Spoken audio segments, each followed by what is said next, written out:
best of times.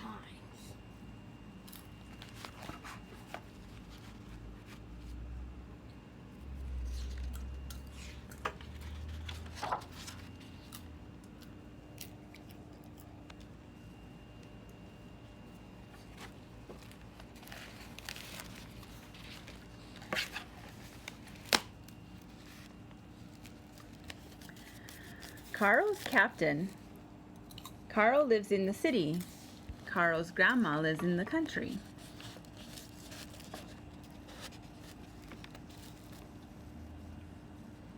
Each summer in vacation, Carl's mama takes her to the old red farmhouse. Carl is happy then. She runs out and shouts to the birds as soon as she gets there. "I've come back! I've come back!" "How do you do?" she says to them. There are whole fields of green grass around the house. There are lambs and colts and red calves spotted with white in the pastures. There are large trees and big rocks behind the barns. There's a spring of water among the rocks. The water from the spring makes a little pond. Carl likes to play in this still pond. She makes boats of leaves and sails them on the pond. She has little sticks which she calls people. She lets these people ride on her boats. One day last summer she made a large boat of a pond lily leaf. She found a big stick to be a captain. "All aboard!" she cried. Then she sent the leaf off on the water. The big stick got up and stood on the leaf. The big stick extended out some legs. Carl's captain began to walk. Carl's captain. "I've come back. How do you do?" Carl ran into the barn. "Oh, come and see my funny captain," she cried. Mama and Grandma came out to the pond in the rocks. They looked at Carl's captain. It looked like a dry stick, but it did have legs, as Carl said, and it was walking. "I never saw anything like it," said Grandma. "Why, here is another," said Mama. Yes, there was another stick walking about on the edge of the pond. When they went into the house, Mama called Carl to look at a big book. There were pictures of insects in this big book. She found a picture of a stick with legs like Carl's captain. She read its name to Carl and Mama. Animated stick. Carl tells all her little school friends to look out for sticks with legs when they go into the country. Story by C.H.B. A Prickly Family. Chapter 1. The Hedgehog's Home. Hedgehogs are little creatures. The grown-up hedgehogs are only 9 inches long. Their backs are covered with spines or prickles. The spines of the baby hedgehogs are soft and white. The spines of the big hedgehogs are black and stiff. When the hedgehog is frightened, he rolls himself up into a ball. Then the spines stand out, and it is not safe to touch him. Dogs and cats like hedgehogs to eat, but they do not dare to touch them when they are rolled up. They would get their nose pricked by the sharp spines. Mama Hedgehog makes a very comfortable home for her babies.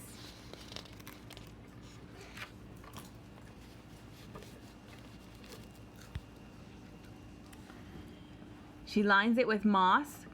She covers it with a roof of leaves. The roof is so thick that the rain cannot get through.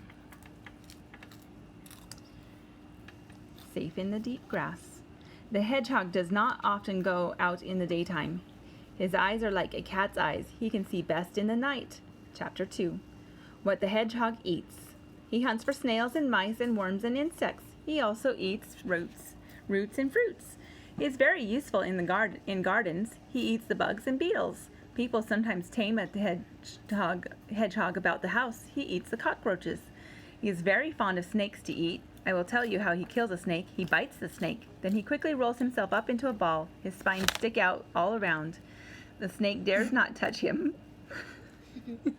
You okay? Okay. The snake dares not touch him. The hedgehog waits a minute and then he quickly unrolls himself and bites the snake again. So he goes on biting and rolling up till he has killed the snake. Then he begins at his tail and eats him just as you would eat a radish. The hedgehog likes eggs. He steals the eggs from the hen's nest. Sometimes, if he's very hungry, he eats the hen. In England, he eats the eggs of the peasants and partridges that live in the fields and woods. People do not like that. They like to have all the peasants and partridges they can. They hunt and shoot them. Now I think the hedgehogs have just as good a right to eat the eggs of the partridge as people have to eat the partridge. The hedgehog is good to eat. The gypsies have a very queer way of cooking them. They roll the hedgehog up in clay, then they put the ball of clay by the hot fire. It roasts till the clay cracks open, then the hedgehog is cooked. When they take off the clay, the prickly skin comes off with it. Then the hedgehog is ready to eat. Chapter 3. How the hedgehog spends the winter. When winter comes, the hedgehog goes into a hole. Almost always his hole is at the root of a tree. He rolls himself up in moss and leaves. If you should see him, you would think he was a great ball of leaves. Then he goes to sleep and sleeps till spring. It does not cost him much to keep house in the winter. He does not have to keep a fire. He does not need anything to eat. I read once about a tame hedgehog. He lived in the house with the cat and dog. The dog and the hedgehog were good friends, but the cat did not like him. By and by the cat had a family of kittens. She would not let the hedgehog come near them. One day she went out to hunt. She put her kittens up on the table. When she had gone, the hedgehog got up upon the table. He knocked off a kitten, then he rolled himself up into a ball and tumbled off. Just at that minute the mother cat came in. She flew at the hedgehog and there was a great fight, but their owner separated them. But after that the cat hated the hedgehog worse than ever. Story by F.A.H.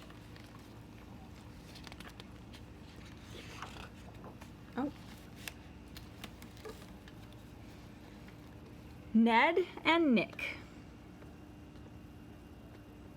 Sunflower Dance. Chapter 1. Ned felt cross that morning. He wanted to go to the post office for Mama, but she had already promised Sue that she might go. It was 3 miles to the post office. Sue was going to drive Skata. She was going in the little basket phaeton. You can take Posy, said Mama. She does not seem very well this morning. A ride will do her good. Posy's real name is Bertha. I suppose they call her Posy because she is so sweet. She is 3 years old.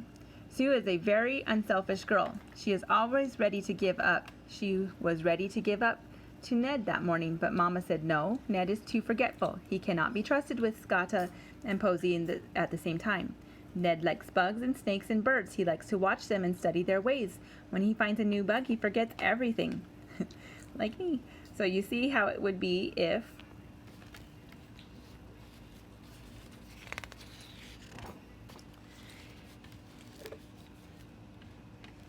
he went off with Skata and Posy.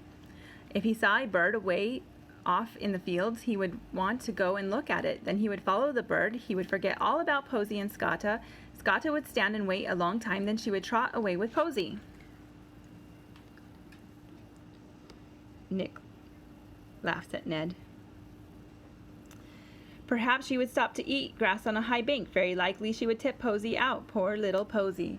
No, Mama could not trust Ned with Skata and Posy together, but she can always trust Sue. Sue is thoughtful. Sue always takes good care of the younger children. They often call her little mother. So you see, Ned felt cross. He was disappointed. Arthur Cushing had sent word to Ned that he had found a hummingbird's nest. There were 2 young birds in the nest. Arthur lived near the post office. Of course Ned wanted to go and see the nest. Can I ride too? He asked. No, said Mama. Sue is going round by Farmer White's for peas and potatoes. There will not be room for you in the phaeton.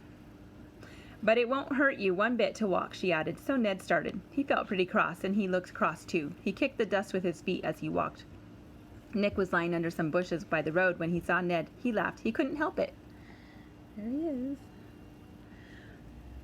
What do you think? Ned said. I wouldn't grin quite so much if I had such an ugly face as you, he said. Now you see, Ned must have felt very cross, or he never would have said such a thing as that. Ned is not often unkind, but that was a very unkind thing to say. It was a very rude thing to say, too. A gentleman does not say such things. Then Ned walked on, but Nick did not laugh any more. Nick is a homely boy. He knows he is homely. A great many rude and unkind boys have told him so. Nick lives out. Do you know what that means? It means he has no home. He lives at a great many different houses. He lives just where the people want him to work. I'm not handsome, that's a fact.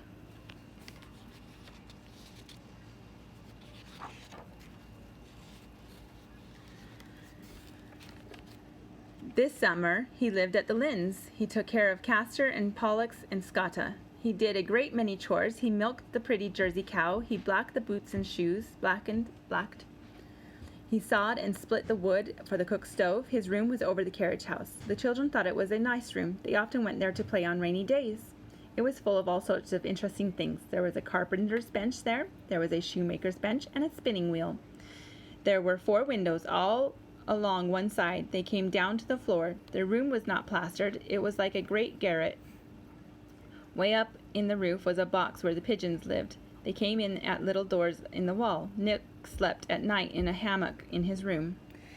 He did not want a bed. He thought the hammock was nicer. Chapter 2. That morning Nick went up to his room in the carriage house. He put on his leather apron. He was going to mend his shoes. He had only 1 pair of shoes, and those were most worn out. He generally went barefoot in summer. Nick is a merry fellow, but he did not feel merry just then. He stitched away. He thought, I wish I wasn't so homely. I wonder what makes some folks handsome and some folks homely. I wish I could see myself, he said aloud. Nick had no looking glass in his room. He did not need one to dress by. He generally washed his face outdoors by the pump in the morning.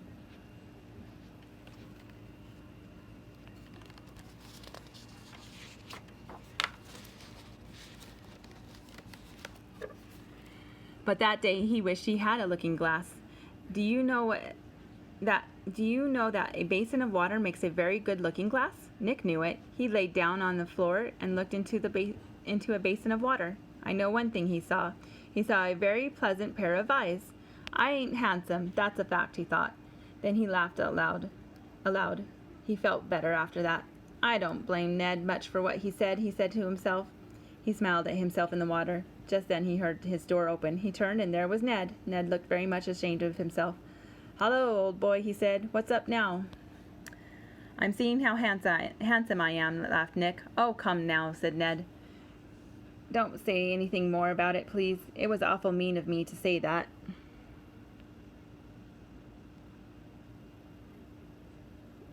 Sue feeding her rabbits. Come, let's go down to the woods and see if we can get that crow's nest. So off they went. Nick knows a great deal about birds and animals. The birds and animals like him. Once he had some tame squirrels. They used to eat from his hand. He is always kind and gentle with animals.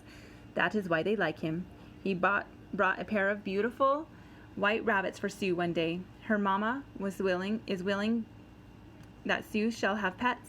She always takes good care of her pets. Her rabbits live in a rabbit hutch near the wood stove. She feeds them many times a day with grass, lettuce, and clover. She often lets them out at night to run on the grass. They follow her about everywhere. F-A-H. We'll start at Dobbin's Friends.